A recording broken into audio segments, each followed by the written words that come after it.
Now, as we thought about who to invite as our keynote speaker for this commencement, Mr. Milton Lee immediately came to mind.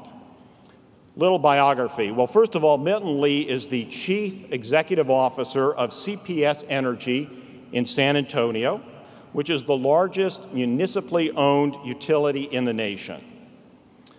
Milton Lee is an inspirational leader of CPS, as I think you're going to find out in a few moments, as it develops innovative, sustainable, reliable, and economical electric power and natural gas for more than 1 million customers in Central Texas. Perhaps there is no greater technology issue before us today than that of energy, which is why Milton Lee's leadership is so important. He is prepared well for this responsibility, earning a bachelor's degree in mechanical engineering from the University of Texas. He is a loyal Longhorn. I have relied on Milton as a member of the Cockrell School of Engineering Advisory Board, and in addition, Milton Lee works with the National Society of Black Engineers, the Texas Alliance for Minorities in Engineering, and a number of other nonprofit organizations. Milton Lee places immense value on education and genuinely appreciates how far his engineering education at UT Austin has taken him in his professional career and his life. Just as one example, in 2008, the School of Excellence in Education in San Antonio named their STEM campus, that's science, technology, engineering, and math, for the Milton B. Lee Academy in Science and Engineering for his support and advocacy of their programs. In addition to support for engineering education, Milton has been a mentor to many engineering students here at UT through his participation in our Ramshorn leadership retreats, which I know some of our students have had the opportunity to attend.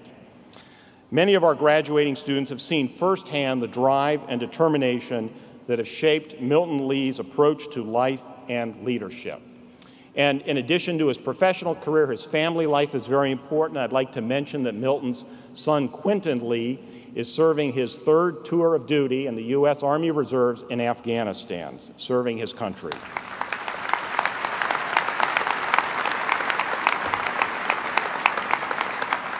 We are indeed fortunate that Milton Lee agreed to share his thoughts and advice at your commencement. Please join me in welcoming Mr. Milton Lee.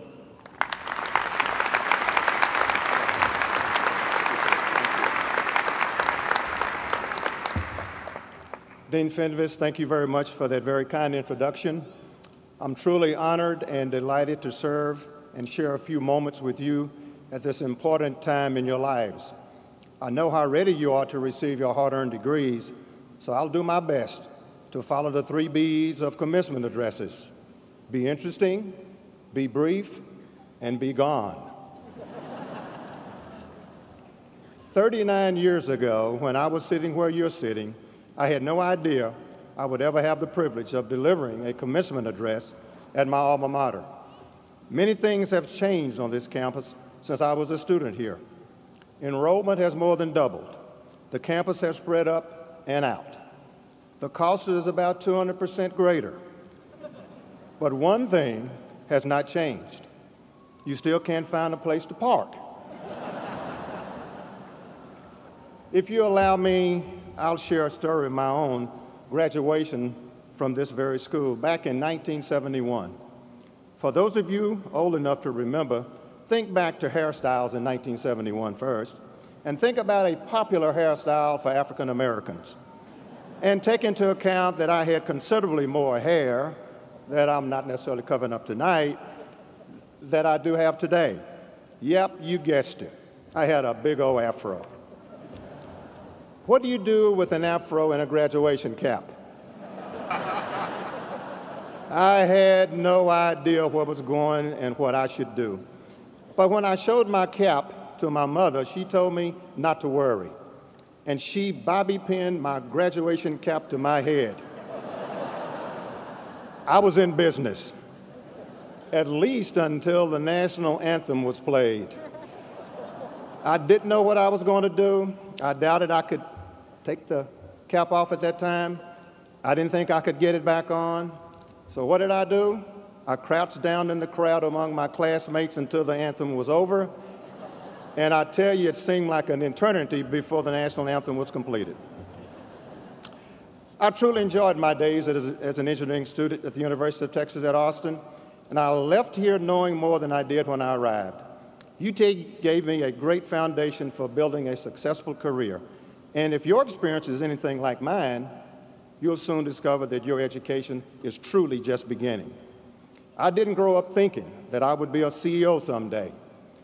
Yet, I'm very proud to be the CEO of the nation's largest municipally owned electric and gas utility in the country, and to serve the 7th largest city in this nation also. I've been in my present position for over 8 years. However, I wouldn't be there without some wonderful people who took an interest in me along the way.